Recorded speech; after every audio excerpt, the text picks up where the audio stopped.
Hello everyone, and welcome back. In today's video, I'll show you how to manage orders in Big Cartel. First, log into your Big Cartel account and go to your dashboard. Once you're there, click on the Orders section to view all customer purchases.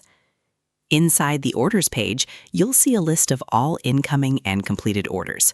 Click on any order to view the full details, including customer information, products purchased, and payment status.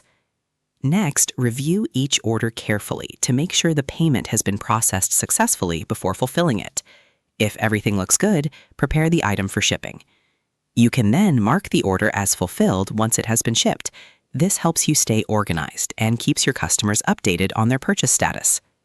It's also important to regularly check for new orders so you can process them quickly and maintain good customer service.